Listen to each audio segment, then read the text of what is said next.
Hi you guys, I hope this video finds you in good health.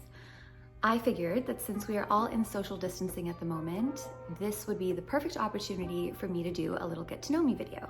And it's really important for me that I do this because I've been meeting so many of you through my DMs, through email, through my website, and even in person, which is so cool that I love it, and I thought that maybe if I allowed you to get to know me a little bit more on a more personal level, it'll make you feel more comfortable talking to me, approaching me, emailing me, connecting with me. And yeah, that would give more of us a chance to meet. So I asked you to ask me any questions that you had over on my stories. I have a bunch of them saved right here, and I'm just gonna go through and answer them. So the first question is very simple. What is your full name? My full name is Mashal Khan, very straightforward. My parents don't like complicated names, and I think that's probably because my dad's side of the family has such complicated middle names. So neither me nor my siblings have a middle name, and I'm still upset about it to this day. Next, how old are you? This is a sensitive question, but I'm 29 years old. Is your glass half full or half empty? I'm not gonna lie to you, I definitely have days when I act like my glass is half empty. Not days, I have moments where I act like my glass is half empty. Difficult days, challenging times, they don't discriminate against any of us, and none of us are immune to them.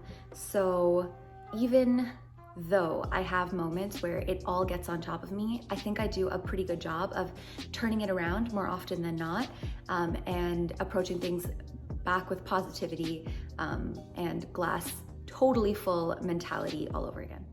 Your skincare routine.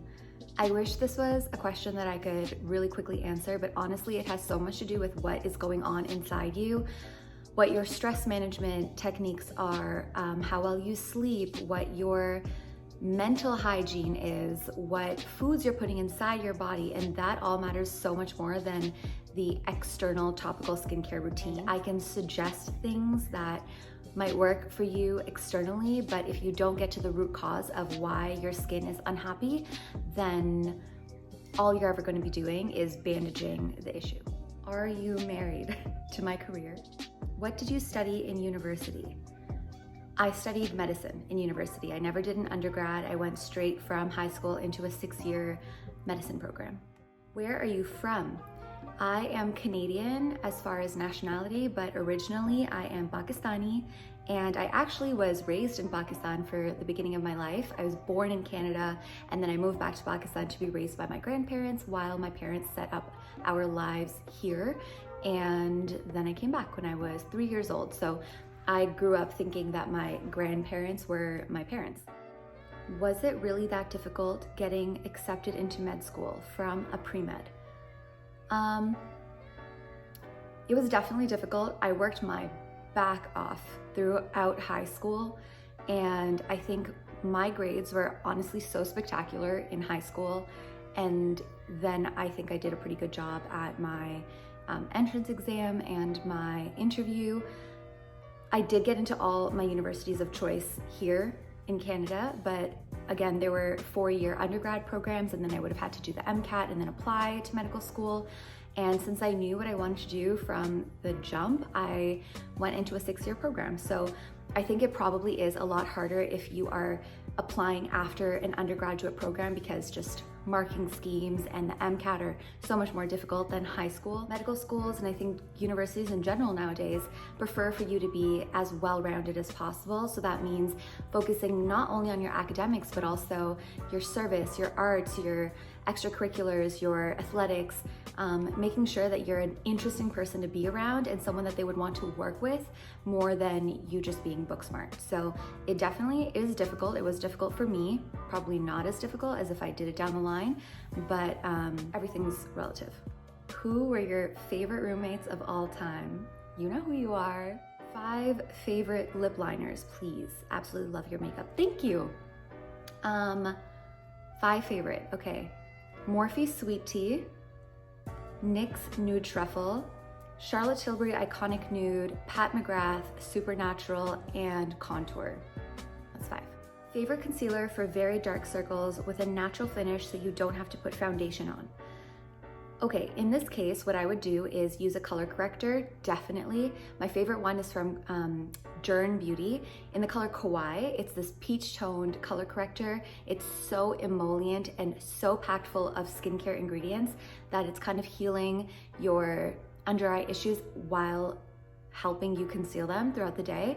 So if you just put a really, really light layer of that on, and then you follow with a concealer that is your skin tone, since you're not going to be blending it out with the foundation, it'll brighten your under eyes, it'll make you look wide awake, and you'll have put minimal product on. The top 5 skincare products you can't live without. Okay, let's see. Drunk Elephant, Peaky and Juju bars, hands down. I've been using them for years and they totally turned my skin around. Sunday Riley's Good Genes, such a good lactic acid. The Glow 2O toner from Ulla Henriksen. What else? Embryolisse facial cream and or Charlotte Tilbury magic cream. And the last thing I would say is, Summer Fridays jet lag mask, absolutely. What is your favorite food? That's a hard question. Favorite food? Okay, pizza, especially this pizza from Detroit from Four Brothers, amazing. And my friend owns it, so I might be biased, but honestly, I've never had better pizza in my life. Mexican food, absolutely any Mexican food. Halim. Halim. And they specifically asked dessert-wise too. Dessert-wise, I need things that are both tart and sweet. I can't do one or the other. I have to have both. And if you can find me that combination, you have struck gold. Like tart froyo with the chocolate M&M things on top and strawberries, perfect. Strawberries dipped in chocolate, perfect. Black Forest cake, because it's like rich chocolate cake, but it has really tart cherry on it too. So that kind of combination. Where are your favorite places you've traveled? Oh my God, such a good question. So I think naturally I'm very nomadic. I like moving around a lot. I get very itchy, especially now when I'm forced to be in one position for a long period of time. But my favorite places to travel, or that I have traveled, are China. I loved China when I went. I went on a business trip with my dad. Sri Lanka was the greatest time of my life. I did a third world elective there in Kandy, and it was so stunning. Vancouver, I also went there for a medical elective, and it's just so beautiful, and there's something for everyone. Where else? Pakistan, absolutely Pakistan. How many siblings do you have? So I have 2 siblings. I have a brother and a sister. My brother is 25 years old. He's 4 years younger than me. And my sister is 16 years younger than me. She's 13. She could essentially be my child. We don't have a very sisterly relationship. It's very me telling her what to do and her doing it for me. What is your mantra for life?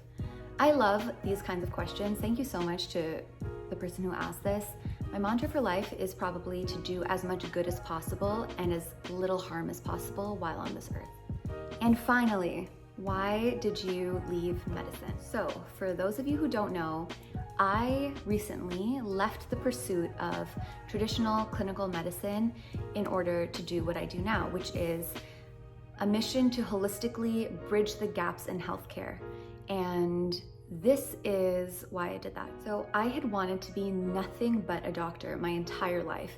As early as 7 years old, I remember wanting to be a doctor and telling people that that is what I was going to do. And I distinctly remember that I was sitting in the back of a car and we were going to an event with my family. And every time someone at events would ask me anything or even try to talk to me, I would clam up and I would get really nervous, and I was so shy as a kid. So I didn't really know how to talk to people. And my parents would always teach me how to compliment an auntie or, like make small talk and just put myself out there more, be confident. And they were doing that, prepping me before we went to this event. And I remember my dad asking me, okay, if someone asks you, what do you want to be when you grow up? What are you going to say? And I didn't have an answer. So what he said to me at the time was, okay, listen, when someone asks you that question, all you're going to do is you're going to say, I want to be a doctor specifically with a specialization in internal medicine, ideally cardiology. And I just started saying that, and I never wanted to be a cardiologist, but it kind of just got me in the mindset of, okay, this is what I'm gonna do. I geared my entire life to science. All my courses were science-based, et cetera, et cetera. I volunteered at clinics, did research, did observerships. I shadowed doctors, I did everything. And I never really thought left or right. And I was so blindly wanting to be a doctor without really a heart-based reason until I was 16 and my grandma, who, like I mentioned earlier, raised me, she passed away. And because I learned of the terrible way that she was treated during her illness for years, that kind of ignited a fire in me, and it made me want to give back. It made me want to be a better service provider or healthcare provider to people in need, and especially at those tragic, trying times. And that's where my love of third world medicine came around, and so on and so forth. So, like I also mentioned, I went straight from high school into medical school. I didn't go to undergrad because I was hell-bent on doing what I was going to do, and I didn't see the point at the time to go through undergrad when I could get into a 6-year program and come back. Now, it didn't take me 6 years because I struggled along the way. I also had a 1.5 years off in between.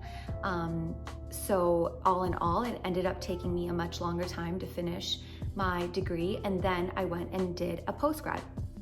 But the entire time that I was in medical school, something felt so off to me, and I could never put my finger on it like most people can't. And it's only in retrospect that we kind of begin to understand our actions.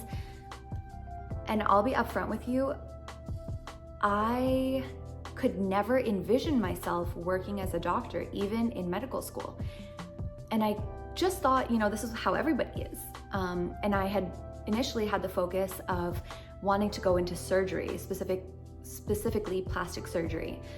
But in doing placements within that realm, I very quickly realized it's not what I want to do, because I never got to see the patient, or I rarely got to see the patient outside of surgery. I only got to follow up with them for a short amount of time, and I never really understood what got them on my table in the first place. And I wanted to know more about them. I wanted to connect. So I switched my focus altogether, and I went to do family medicine. Family medicine, I thought, is all about patient connection. But it wasn't what I thought it was gonna be. When I was doing my family medicine electives, it became apparent to me very quickly that I wasn't making a lasting impression on the patient if I was abiding by fiscal responsibilities. And what I mean by that is, when you're doing electives, you will kind of see the overseeing consultant's patients in another room, and then they will go back in and do the final sign off with them. But that means that because you're there to learn, you can spend as much time as you want with them technically. So I would be spending like half an hour, 45 minutes with every patient, and I loved it.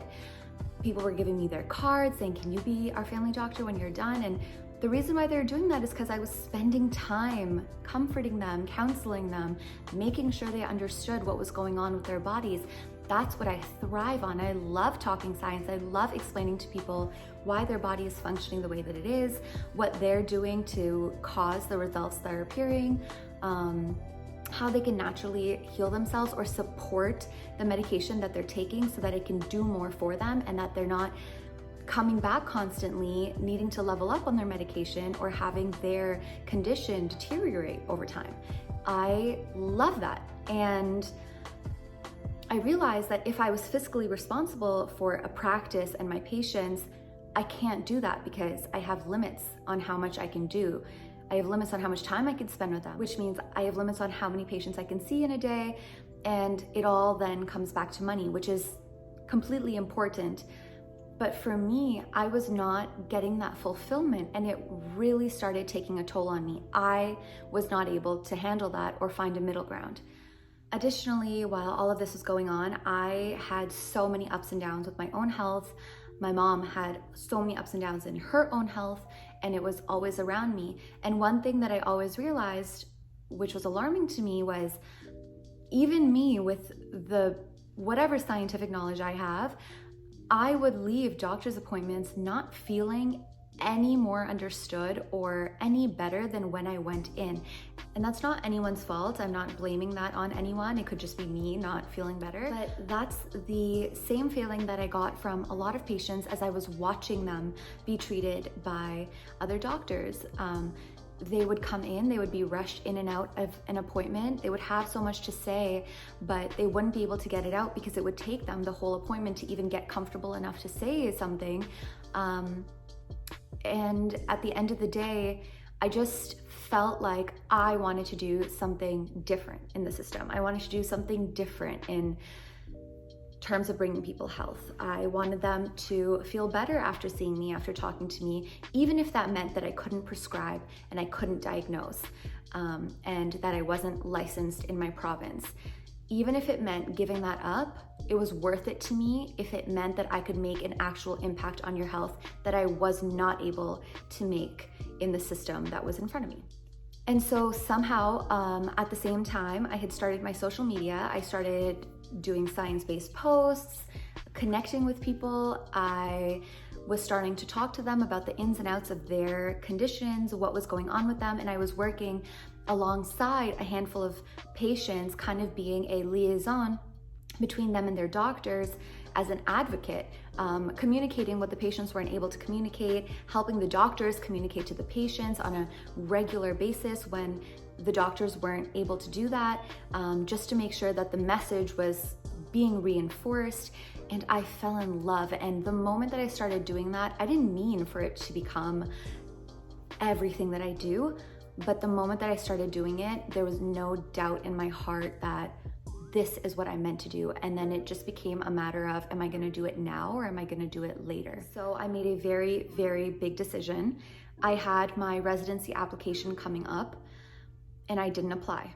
I won't get into too much as to why I decided to not apply, because it's just very complicated. There's so many different reasons, but mainly it was because I realized that the atmosphere in the world of making a holistic change to your lifestyle and this empowerment movement behind living a better, healthier life, that exists now.